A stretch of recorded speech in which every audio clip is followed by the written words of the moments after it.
반갑습니다. 오늘은 깨달음의 핵심 이치 네 번째입니다.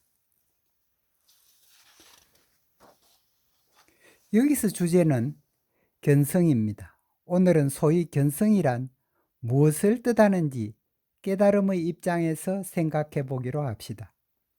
여기서 견성이란 자신의 본래 마음인 불성을 본다는 의미가 아니라 자신이 불성과 하나 된 체험의 경지를 의미하므로 1번처럼 견성이란 내 생각이 분별에 기초한 망념임을 깨뜨려 보고 내 생각이 정견이 되면은 내가 불성과 하나 되고 불성이 모든 것이므로 내가 모든 것이 됩니다. 이것이 견성이지요. 그러면 성불은 어떤 의미를 가지고 있을까요? 이번처럼 우선 불성을 비유하면 전파와 같습니다. 전파는 모양도 빛깔도 없어서 아무것도 아니지만 한 생각 인연 따라 스마트폰을 켜면 전파가 만유의 영상과 소리로 되어 나타납니다. 즉 영상과 소리가 그대로 전파와 다르지 않습니다. 전파와 같이 불성의 경우도 1번 같이 그대가 정견으로 불성이 되면 그대는 아무것도 아니지만 마치 전파가 영상과 음성으로 변하듯이 상황 따라 불성이 머무름 없는 한 생각을 내어 만유를 창조하고 창조한 모든 것이 불성이 됩니다. 즉 그대가 불성이 되면 불성이 모든 것이므로 그대는 모든 것을 창조할 수 있습니다. 또 모든 것은 그대 자신이 된다는 뜻입니다. 그러므로 이번처럼 모두가 나 자신이므로 이 세상 모든 것을 집착 없이 사랑하고 자비를 베풀지 않을 수 없습니다. 즉 그대는 집착 없는 사랑과 자비의 화신이 되어 만유를 아낌없이 사랑하고 자비를 베풀게 되는데 이때 그대는 성불입니다.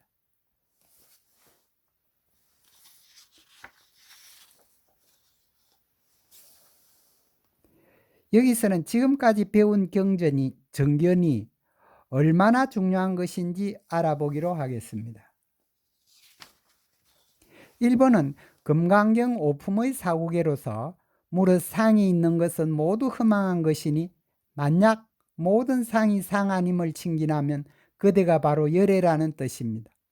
여기서 상은 마음이 그려낸 모습으로 물질적인 사물과 정신적인 생각, 자기 생각 혹은 관념 등을 아우르는 말입니다.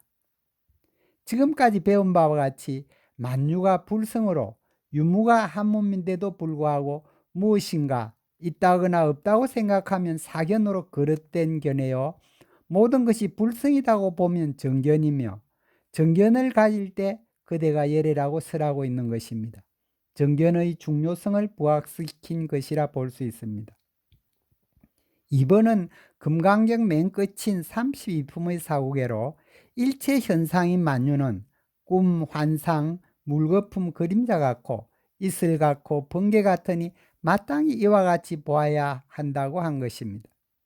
이 사후계는 1번의 사후계와 같은 의미로 비유로 등장한 모든 것이 곧 사라져 텅 빈 것도 없는 텅 빈 것인 불성으로 되돌아가는 것이라고 설하고 있는 것입니다.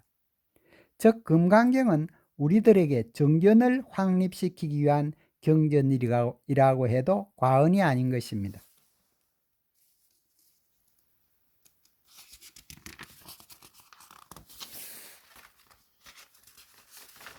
이와 같이 만유가 불성이요 유무가 한 몸이라는 정견이 확립되면 일체의 질문이 사라지게 됩니다.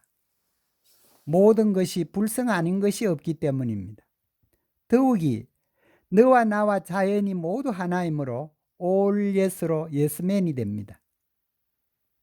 3번에 의해서 모든 것이 불성이라는 정견이 작용하면 너도 불성이고 나도 불성이고 봄도 불성이고 꽃도 불성이요 생각도 불성이니 모든 것이 불성입니다. 불성이 또한 나의 본래 마음이므로 내 마음의 요술로 이 세상 모든 것이 나타난 것임을 알 수 있습니다. 4번에서는 아주 중요한 나의 몸, 마음에 대하여 생각해 보기로 하겠습니다. 나의 몸, 마음은 물론 이 세상 만유 중의 하나이며 그리고 만유의 실체는 불성이라고 하였습니다. 그래서 내가 깨달아 불성이 되면은 내가 텅 빈 것도 없는 텅 빈 것이 되어버리므로 깨달으면 바로 나의 몸, 마음이 죽어버립니다. 그래서 죽어야 살리라고 표현한 것입니다. 즉 내가 죽어야 참나인 불성으로 살 수 있다는 뜻입니다. 초심자들이 가장 이해하기 어려운 것 중에 하나는 내가 깨닫기 위해 불교를 공부를 시작했는데 깨달으면 나의 몸, 마음이 사라져 버린다는 것입니다. 여기서부터 의심하기 시작합니다. 그렇다면 불교 공부에서 무슨 소용이 있단 말인가 하고 의아스럽게 생각합니다. 그리고 깨달으면 자신이 죽는다는 것에 대해 두려움을 갖게 됩니다. 이 의심과 두려움에서 벗어나지 못하면 깨달을 수 없게 됩니다.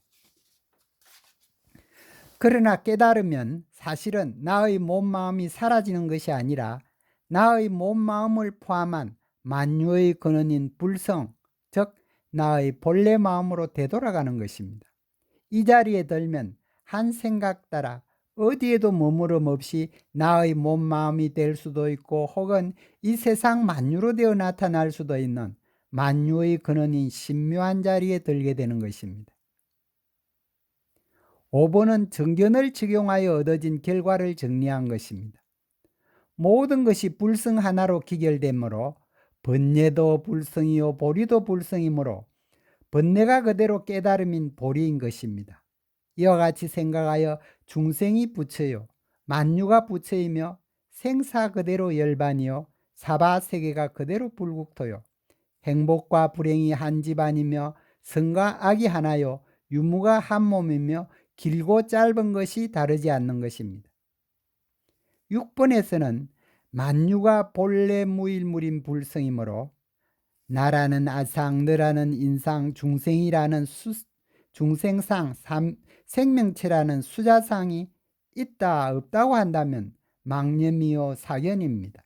왜냐하면 모든 것이 본래 무일물인 불성이기 때문입니다. 그러므로 금강경 곳곳에서 사상에서 벗어나라고 설하고 있는 것입니다. 사상 중 가장 중요한 것은 아상입니다. 나라는 생각이 사라지면 망념인 내 생각도 사라지고 바로 불성인 깨달음에 이를 수 있기 때문입니다. 7번은 깨달은 진인은 모든 것이 불성 하나뿐임을 잘 알고 있으므로 남쪽을 북쪽이라 해도 옳은 말이지만 중생은 모든 것이 불성임을 알지 못하고 일체를 분별하는 그릇된 견해를 갖고 있으므로 생각이나 말 자체가 분별심이기 때문에 남쪽을 남쪽이라 해도 삿된 견해인 것입니다. 이와 같이 불성은 만유의 근원이요 중생과 부처의 본래 성품이며 만유가 불성 아닌 것이 없으므로 곳곳이 부처요 그러므로 모든 것을 부처로 공양해야 하는 것입니다. 이때 삼남한상이 부처의 공덕을 두루 갖추고 있으므로 부처님들께 공양한 이 공덕으로 무한한 복회를 갖추어 지복에 이를 수 있게 됩니다.